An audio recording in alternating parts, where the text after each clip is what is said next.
എല്ലാവർക്കും നമസ്കാരം. ഏപ്രിൽ മാസം വരികയാണ്. എല്ലാവരും അറിയാൻ ആഗ്രഹിക്കുന്നുണ്ടാവും ഏപ്രിൽ മാസം എനിക്ക് എങ്ങനെയായിരിക്കും എന്ന്. ഗ്രഹഗോചരമാറ്റം കൊണ്ട് നമ്മുടെ ജീവിതത്തിൽ എന്തൊക്കെ മാറ്റങ്ങളാണ് ഉണ്ടാകുന്നത് എന്ന് എല്ലാവരും അറിയാൻ ആഗ്രഹിക്കുന്ന ഒരു കാര്യം തന്നെയാണ്. ആകാശഗംഗ എന്ന നമ്മുടെ യൂട്യൂബ് ചാനലിലേക്ക് എല്ലാവർക്കും സ്വാഗതം.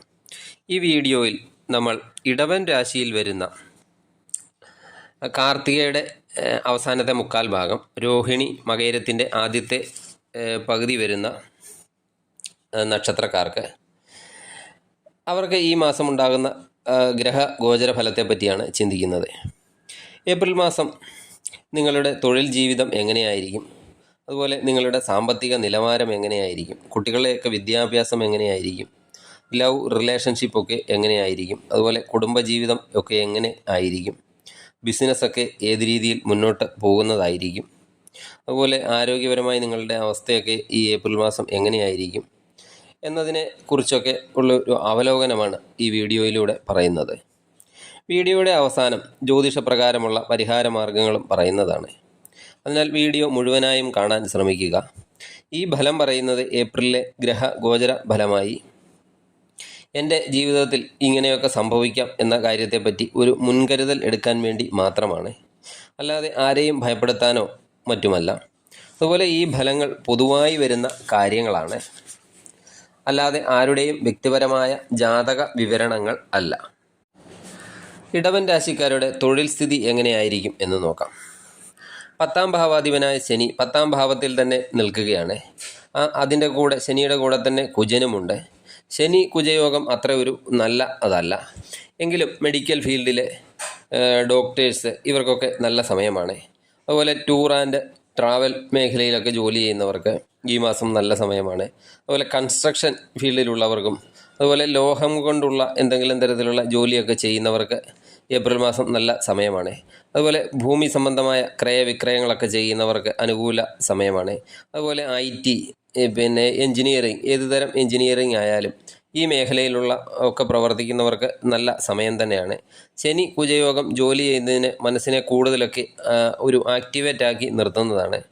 അതുപോലെ പുതിയതായി ജോലിയൊക്കെ അന്വേഷിക്കുന്നവർക്ക് ഏപ്രിൽ 14 ശേഷം ആയിരിക്കും ഗുണകരം. കാരണം സൂര്യൻ ഏപ്രിൽ 13 വരെ രാഹുവിൻ്റെ കൂടെയാണ് നിൽക്കുന്നത്. അത് 12ാം ഭാവത്തിൽ ഉച്ച അവസ്ഥയിലേക്ക് വരുന്നത് കൊണ്ട് വിദേശ ജോലിയൊക്കെ അന്വേഷിക്കുന്നവർക്കും അനുകൂല സമയമാണ് വരാൻ പോകുന്നത്. അത് ഏപ്രിൽ 14 ശേഷം ആയിരിക്കും. ബിസിനസ് ചെയ്യുന്നവർക്ക് പാർട്ട്നേഴ്സുമായും മറ്റ് ഇടപാടുകാരുമൊക്കെയായി ഇടപെടുമ്പോൾ ദേഷ്യമൊക്കെ അല്പം കുറച്ച് അവരോട് ഇടപെടേണ്ടതാണ്. അതുപോലെ കസ്റ്റമേഴ്സുമൊക്കെ ആയിട്ട് ഇടപെടുമ്പോൾ അല്പം ശ്രദ്ധിക്കേണ്ട സമയം കൂടിയാണ്. സാമ്പത്തികപരമായി നോക്കിയാൽ ഒരു ശരാശരിയൊക്കെ നിലവാരം പുലർത്തുന്ന മാസമാണ്. വരവും ചിലവുമൊക്കെ ബാലൻസ് ചെയ്ത് കൊണ്ടുപോകാനൊക്കെ സാധിക്കുന്നതാണ്. നല്ല കാര്യങ്ങൾക്കായും അതുപോലെ ആഡംബര കാര്യങ്ങൾക്കായും ഒക്കെ പണച്ചിലവുകളൊക്കെ വന്നു ചേരുന്നതാണ്.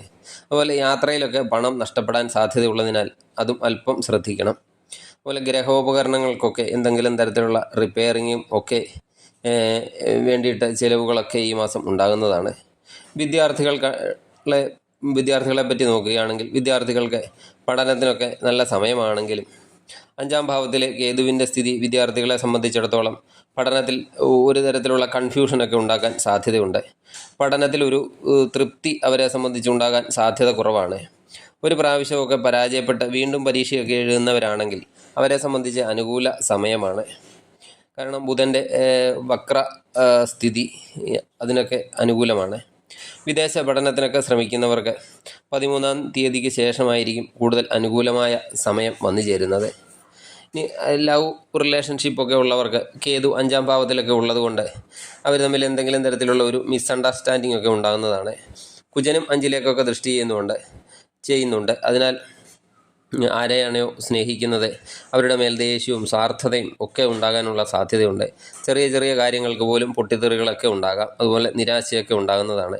ശുക്രൻ ഉച്ചത്തിൽ നിന്നുകൊണ്ട് 5ലേക്ക് ദൃഷ്ടി ചെയ്യുന്നത് കൊണ്ട് സ്നേഹം, അതുപോലെ കരുതൽ, ശ്രദ്ധ ഒക്കെ കൂടുതൽ ഉണ്ടാകുമെങ്കിലും ദേഷ്യവും നിരാശയും ഒക്കെ ഇതിൻ്റെ കൂടെ തന്നെ ഉണ്ടാകുന്നതാണ്. ദമ്പതികളെയൊക്കെ സംബന്ധിച്ചിടത്തോളം പരസ്പരം തിരക്കുകൾക്കൊക്കെ കാരണം ഒരുമിച്ചിരിക്കാനോ അല്ലെങ്കിൽ സാഹചര്യങ്ങളൊക്കെ കൊണ്ട് പരസ്പരം സംസാരിക്കാനോ ഒക്കെ സമയം ലഭിക്കുന്നത് വളരെ ചുരുക്കമായിരിക്കും. അതുപോലെ ദേഷ്യമൊക്കെ പരസ്പരം ഒഴിവാക്കേണ്ടതാണ്. അപ്രതീക്ഷിതമായിട്ട് ജീവിത പങ്കാളിയിൽ നിന്നുണ്ടാകുന്ന പെരുമാറ്റമൊക്കെ ചില മനോദുഃഖങ്ങൾക്കൊക്കെ ഇടവരുത്തിയേക്കാം. അതുപോലെ പെട്ടെന്നുള്ള കോപമൊക്കെ നിമിത്തം പല അനിഷ്ടങ്ങൾക്കൊക്കെ കാരണമാകുന്നതാണ്. അതുപോലെ മാതാവിൻ്റെ കുടുംബവുമായും അല്പം അഭിപ്രായ ഭിന്നതയൊക്കെ ഉണ്ടായേക്കാം. ദൂരദേശ യാത്രകളൊക്കെ ഉണ്ടാകുന്നതാണ്. അതുപോലെ ആരോഗ്യപരമായും അല്പം ശ്രദ്ധിക്കേണ്ട സമയമാണ്. കണ്ണിന് എന്തെങ്കിലും തരത്തിലുള്ള ചെറിയ രോഗങ്ങളൊക്കെ ഉണ്ടാകാൻ സാധ്യതയുണ്ട്. അതുപോലെ അലർജി സംബന്ധമായ പ്രശ്നങ്ങളെ, അതുപോലെ മാതാവിൻ്റെയും പിതാവിൻ്റെയും ഒക്കെ ആരോഗ്യം ശ്രദ്ധിക്കേണ്ട സമയവുമാണ്. ദൈവാധീനത്തിനായി വ്യാഴാഴ്ചകളിൽ വിഷ്ണു ക്ഷേത്ര ദർശനം നടത്തി പ്രാർത്ഥിക്കുക. കഴിയുന്ന വഴിപാടുകളൊക്കെ വിഷ്ണു ക്ഷേത്രത്തിൽ ചെയ്യുക. അതുപോലെ ശനിയാഴ്ചകളിൽ ശാസ്താവിന് നീരാഞ്ജനം വഴിപാട് കഴിക്കുക. അതുപോലെ ദേവി ക്ഷേത്ര ദർശനം നടത്തി പ്രാർത്ഥിക്കുന്നത് വളരെ നല്ലതാണ്. പ്രാർത്ഥനയാണ് കലിയുഗത്തിൽ ഏറ്റവും വലിയ ദോഷ പരിഹാര മാർഗം. നിങ്ങൾക്ക് എല്ലാം കൊണ്ടും നല്ലൊരു മാസമായി തീരട്ടെ ഏപ്രിൽ മാസം എന്ന് ആശംസിക്കുന്നു. നന്ദി, നമസ്കാരം.